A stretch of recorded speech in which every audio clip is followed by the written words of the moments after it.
Bienvenidos a nuestra lección juvenil. Para esta semana llegamos al estudio número 3 y como ustedes pueden observar, lo prometido es deuda. Hemos cambiado de escenario. Arriba se puede ver una construcción y ya sabe por qué vamos a hablar de esto. Se llama Constrúyelo, la lección número 3 de este trimestre. Edwin, ¿cómo te encuentras? Excelente, David, acá tratando de construir algo, así como lo hacían en los tiempos, cuando estamos hablando del templo, el templo de Jerusalén, y le hemos mostrado varias casas edificando, tratando como de modificar la escena y llevándonos allá hace tiempo cuando el pueblo de Israel por orden empezaba a construir. Así es, y como vimos en la primera lección, en una casa que se está construyendo, allí vemos arriba una casa que se está levantando y se está como un monumento, así por así decirlo, y vamos a decir por qué en Identifícate con la Historia vamos a hablar de este tema. Texto para memorizar, Éxodo 6:3. En el primer año de su reinado, el rey Ciro dictó esta orden en relación con el templo de Dios en Jerusalén: que se pongan los cimientos y se construya el edificio para que se ofrezcan allí sacrificios. Ha de tener 27 metros de alto por 27 de ancho. Habían especificaciones muy claras de cómo debía ser el templo del Señor. Y Profetas y Reyes capítulo 48, la sección de Más Luz, habla básicamente de lo que se quería con esta construcción del templo, ¿no? Porque durante la historia del pueblo de Dios siempre se había determinado o se había inducido a hacer la voluntad de Dios, o por lo menos a cumplir los propósitos del cielo. Tristemente, en algunos momentos, como lo hemos evidenciado, no se hacía de una forma adecuada y el pueblo de Dios tenía ciertas repercusiones por su andar equivocado. Ahora, siempre vamos a encontrar dificultades, siempre vamos a encontrar obstáculos. Muchas veces esos obstáculos el Señor los permite para probar nuestra fe. Y allí hablaba específicamente en la sesión de Más Luz eso. El Señor permite los obstáculos en nuestra vida para probar nuestra fe, y en esta ocasión no es la excepción. Ahora David nos va a contar, Identifícate con la Historia, que es muy corta, qué es lo que vamos a ver en esta semana sobre Constrúyelo. Bueno, David, acá en la parte de identificarnos con la historia de que acá narra la lección de juvenil de escuela sabática, habla sobre eso que usted leíste en el texto clave. El rey Ciro dio la orden que se construyera el templo, dio unas medidas exactas para que el templo fuera grande, porque 27 metros de largo y de ancho siempre es una construcción bastante larga, y de altura también. Entonces dio las medidas, y no solo eso, el rey hizo también algo muy noble: proveyó la plata para que construyeran aquel templo. Así como podemos ver ahora, si quieres acercamos y podemos mirar un poco más arriba. Sí, o sea, proveyó para que lo fueran reconstruyendo y todo eso, y él mismo dio la plata. Pero como la lección así de la semana pasada, donde encontramos a Josué apareciendo ahí, también vamos a encontrar que después de esto se le presentó un ángel a Zacarías. Y este ángel a Zacarías traía una medida y empezaba a medir la ciudad y el templo, o sea, más que todo el templo, la ciudad de Jerusalén. Empezó a medir este hombre con una vara.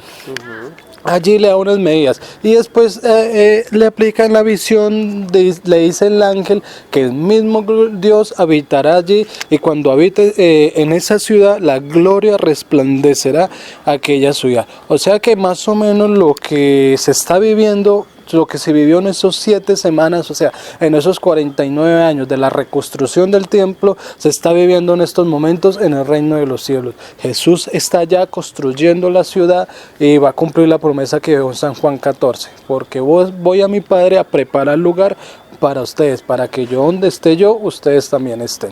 Amén, así es. Y ya que estás hablando de ciudad, de pronto de la otra lección podemos hacerla en un lugar donde se vea una ciudad o un pueblo así bien interesante, ¿cierto? Sí. Para que ustedes vayan mirando y nos vayamos recreando. Si en la actualidad hay cosas hermosas, no nos podemos imaginar lo que el Señor tiene preparado para nosotros. Ahora, en la sección de ¿qué opinas? Hay una pregunta interesante. Todo ser humano necesita un estímulo. Sí, a veces es bueno que uno le digan, lo haces muy bien, te vamos a dar tal premio por tu labor. Es bueno, ¿no? Un estímulo es agradable. Claro, y eso es muy importante en el ámbito, digamos, de trabajo. Que el jefe vaya al empleador y le diga, bueno, esto le quedó como yo lo quería.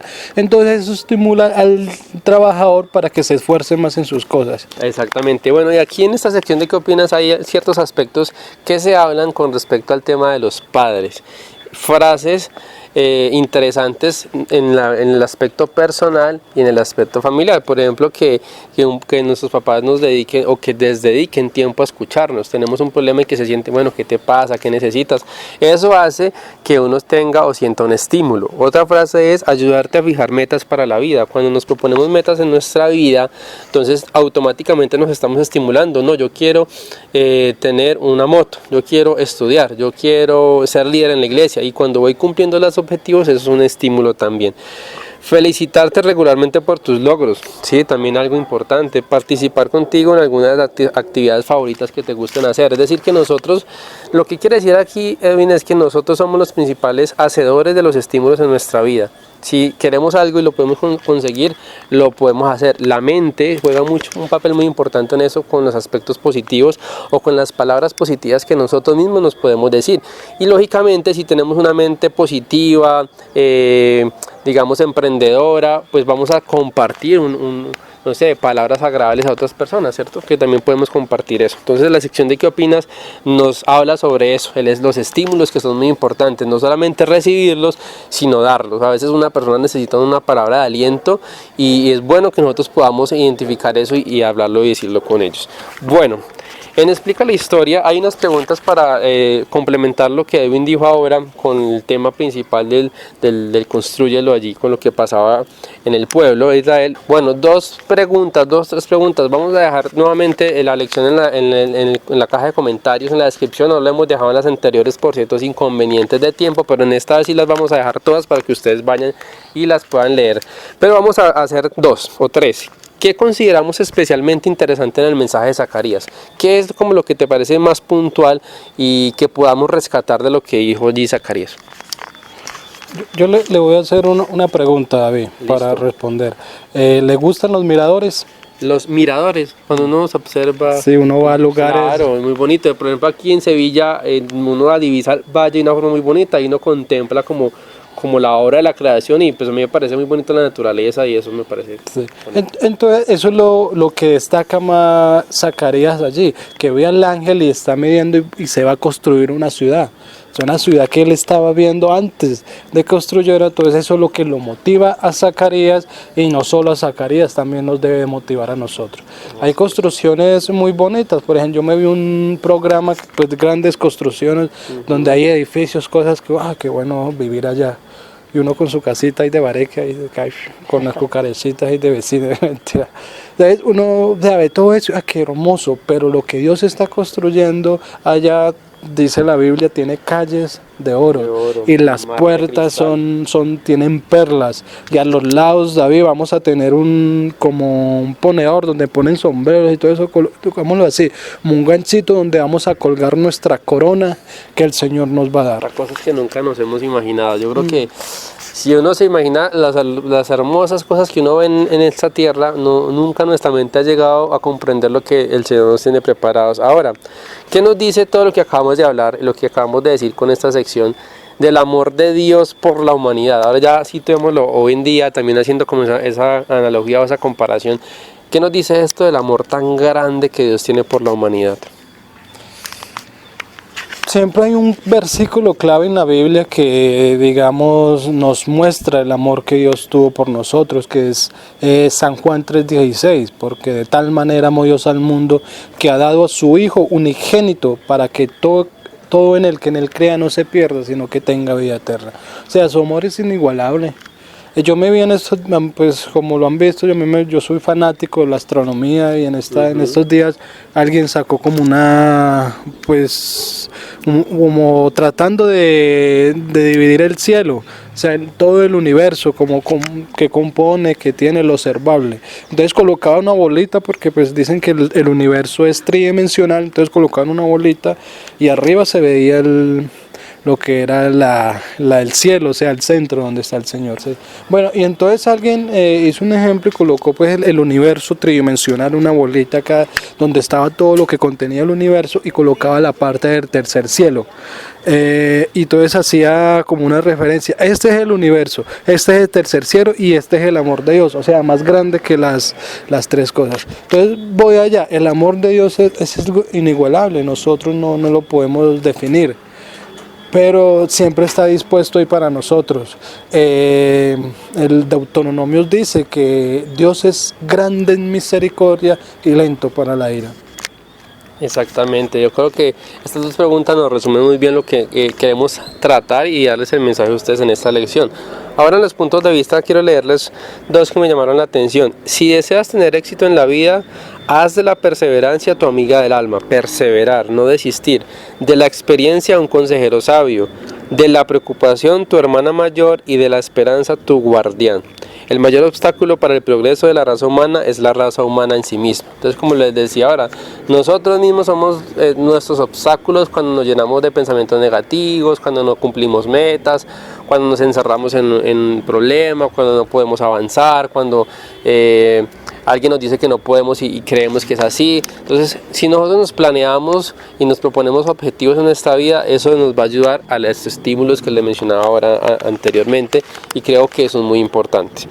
Bien, ya para ir terminando con este repaso, en la sección de aplícalo en tu vida, podemos encontrar entonces nosotros cosas muy interesantes, que nos pueden ayudar a identificar el propósito de la lección para esta semana.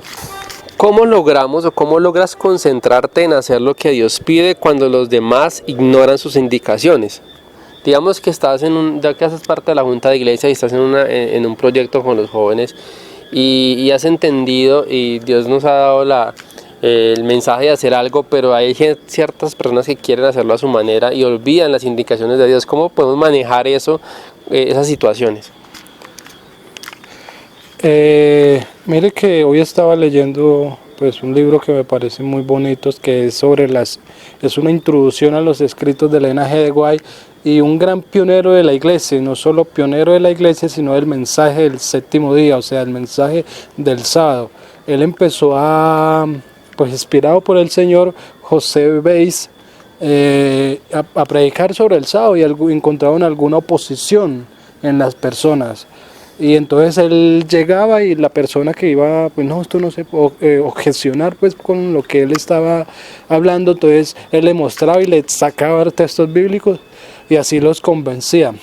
Yo creo que una de las maneras más grandes que nosotros podemos convencer a una persona de lo que es bueno y es malo es por medio de la misma escritura, por medio de la misma Biblia, que los planes que el Señor tiene se basan allí. Recordemos que la escritura fue lo que le dio a Cristo esa seguridad para decir, escrito está, a solo Dios adorarás y a Él lo reverenciarás. Entonces eso es lo que nosotros debemos de tener en cuenta. Cuando nosotros vamos a exhortar a alguien o así, debemos de usar la Biblia, porque Dios, esa es la Biblia que inspiró Dios y ese es nuestro diario escrito por Él. Exactamente, como el escrito está, no hay una forma más sencilla y práctica de hacerlo. Y ya allí en la parte nos dice, finalizando, Dios prometió su protección al pueblo de Judá mientras construían el templo. Él siempre acompañó a su pueblo, así como los recursos para hacerlo.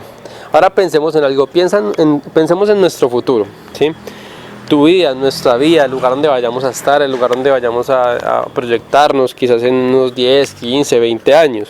¿Qué quisieras que Dios hiciera por ti mientras construyes tu vida? Es decir, planteémonos en una visión aquí, pensemos, no sé si llegaremos a vivir en ese tiempo, en unos de 2040, 20 años.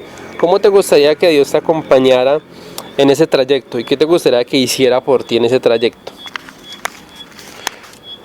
2040, 20 años faltan. Pues no, yo en el 2040 yo quisiera ser, pues, ojalá ya estar casado, sino que estar como Pablo, bueno, diferentes cosas. Una carrera de pronto. Ya una carrera, ya tal vez en una casa establecido con por ahí unos 20 carros, mentira. No, pero ya uno quisiera tener muchas cosas y más. Y estabilidad, ¿no? Sí, Que también uno busca como eso. una gran estabilidad en lo que es la parte cristiana más que todo, o sea, tener como uno más experiencia en eso y haber superado más cosas, porque ahorita uno como joven pues tal vez se le presenta una cosita, un pequeño punto en nuestra vida, entonces uno ya se quiere ya abandonar todo, y eso no, pues no debería ser así. y entonces a los, digamos, a esa edad que tenga ya entre los 40, no voy a decir que va a tener a los 2040, No podemos decir eso ya. porque pueda que esté soltero en esos tiempos. Esperemos que no estemos solteros en ese tiempo. Y entonces, estar en esa, tener una estabilidad principalmente espiritual, o con una familia que es una parte espiritual. Otra parte muy buena, la emocional, una estabilidad emocional y una estabilidad económicamente que no solo me ayude a mí, sino que yo pueda servir a otras personas. Exactamente, y con eso vamos finalizando con lo que dice al final. Ya que uno dice eso, entonces sobre qué cimiento, sobre qué base nosotros estamos construyendo esa vida, o sobre qué es lo que le estamos pidiendo al Señor que haga por nosotros en esta vida que estamos queriendo construir. Recuerden que el cimiento, las bases, las columnas en una casa o una construcción son muy importantes, sin esas se caería. Entonces es como nuestra vida, si nuestros cimientos y nuestra base en la cual estamos construyendo nuestras metas y objetivos no están de la mano con Dios, pues en algún momento nuestra vida va a decaer. Y ese es el mensaje que queremos dejar en esta lección juvenil número 3 ya de este último trimestre del año 2020, que se nos ha ido un poco rápido, pero bueno, ya estamos finalizando, esta es la última, y esperamos que podamos aprender mucho con todo ese tema de la obra que Dios hacía en el pueblo, con estas construcciones del templo, que igual como ustedes pueden ver lo estamos apropiando en nuestra vida. Y bueno, eso ha sido todo en esta lección. Esperamos que compartan, puedan suscribirse si no lo han hecho, compartirla con sus amigos y familiares, que puedan conocer del amor del Señor, y comentar también si tienen alguna pregunta, alguna duda, si les gustaría que hiciéramos algo más aparte de la lección juvenil. Estaremos atentos. Dios les bendiga.